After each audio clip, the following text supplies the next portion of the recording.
दिखाया जाता है। दो इमोर्टल्स चेस खेल रहे होते हैं। इमोर्टल ही बताता है कि उसे आराम करने का समय ही नहीं मिलता। वो बताता है कि उसने किसी से वादा किया था, जो भी एक स्पेशल अगरबत्ती जलाएगा मुझे उसे अपना स्टूडेंट बनाना होगा।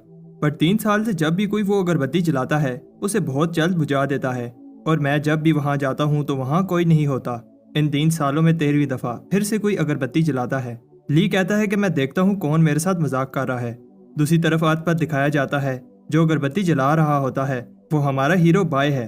वो खुद से कहता है इस बार मुझे इसका सामना करना होगा, हर बार मैं भाग जाता हूँ। ये रिचुअल ही इतना खतरनाक होता है। बाय पर आसमान से बिजली गिर रही होती है। विलेजर्स प्रे कर रहे होते हैं और बाय को कहते हैं कि ये लड़का कितना बेवकूफ़ है। तब बूढ़ा एल्डर कहता है तो मैं ऐसा नहीं कहना चाहिए, बाय हमारी फैमिली की तरह है। दूसरी तरफ बाय को लगता है कि वो इस बार भी फेल हो गया है, बट उसे ली कहता है कि ये अगरबत्ती मजाक की चीज़ नहीं है। बाय कहता है कि मैं आपका 3 साल से वेट कर रहा हूँ। ली कहता है कि तुम जैसा डरपोक लड़का ये अगरबत्ती क्यों जला रहा है, और जब भी मैं आता हूँ तो तुम भाग जाते हो। बाय कहता है कि मेरी पेरेंट्स की डेथ के बाद ये विलेजर्स ही मेरी फैमिली हैं। सब जानते हैं कि अगरबत्ती जलाने से आप मुझे अपना स्टूडेंट बना लोगे। तो विलेजर्स मुझे कहते हैं कि बाय तुम हम सबको छोड़ के ना जाओ। ली जब बाय की ये बात सुनता है तो सोचता है बाय इतनी यंग एज में भी दूसरों की केयर करता है। बाय कहता है कि मुझे आप अपना स्टूडेंट बना लो, मैं भी आपकी तरह इमोर्टल बनना चाहता हूँ। बाय कहता है जाने से पहले मुझे विलेजर्स को गुड बाय कहना है, वो मेरे बगैर नहीं रह सकते। बट दूसरी तरफ विलेजर्स की सिचुएशन ये नहीं होती। वो बाय के जाने पर पार्टी कर रहे होते हैं। बाय जाते हुए कहता है मैं वापस ज़रूर आऊँगा। ली बाय को इमोर्टल सेक्टर में लेकर जाता है ताकि बाय वहाँ ट्रेनिंग कर सके। बाय को जैंग नाम का शेफ वेलकम करता है। फायर किचन में तुम्हारा स्वागत है। तब वहाँ एक लड़का आता है, इसका नाम बाओ होता है। वो समझता है कि बाय रिश्वत देकर फायर किचन में आया है। बाओ 7 साल से फायर किचन में आने के लिए स्पिरिट स्टोन जमा कर रहा है।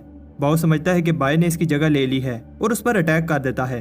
तब जैंग अपने वाटर मैजिक से बाय को बचा लेता है और बाओ से कहता है ये तुम क्या कर रहे हो, तुम 2nd लेवल कल्टीवेटर हो। बाओ नहीं सुनता और बाय पर चैलेंज मैजिक कास्ट कर देता है, और वो कहता है कि जब टाइम आएगा हम में से कोई एक ही जिंदा रहेगा। बाओ वहां से भाग जाता है। जैंग कहता है कि तुम डरो मत, जब तक तुम उससे फाइट नहीं करते तुम्हें कुछ नहीं होगा। फिर जैंग बाय को बताता है fire kitchen upper level elders के लिए खाना बनाता है और सारे इंग्रेडिएंट्स हाई स्पिरिचुअल पावर के हैं जो ट्रेनिंग में मदद करते हैं। बाय फायर किचन का 9th मेंबर है, इसलिए इसे डिवाइन इंस्ट्रूमेंट सिलेक्शन सेरेमनी के लिए ले जाया जाता है। वो समझ रहा होता है कि उसे पावरफुल वेपन्स दिए जाएंगे, बट वो शॉक हो जाता है क्योंकि वो खाने के बर्तन होते हैं। बाय कह रहा होता है क्या ये सब जरूरी है। जैंग उसे कहता है कि हर फायर किचन मेंबर के लिए ये जरूरी है, ये हमारी पहचान है। बाय को एक बर्तन मिलता है। बाय कहता है क्या ये चलेगा। सब हंस रहे होते हैं क्योंकि ये एक टर्टल शेल की तरह लग रहा होता है।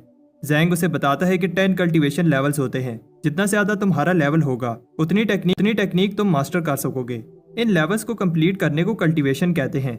जब इन 10 लेवल्स को कल्टीवेट कर लो उसके बाद फाउंडेशन एस्टेब्लिशमेंट लेवल तक पहुंच जाओगे, बट फायर किचन में लेवल 3 तक ही कल्टीवेट किया जा सकता है। हायर लेवल के लिए आउटर सेक्टर में जाना होगा, बट इस सब में बहुत टाइम लगेगा।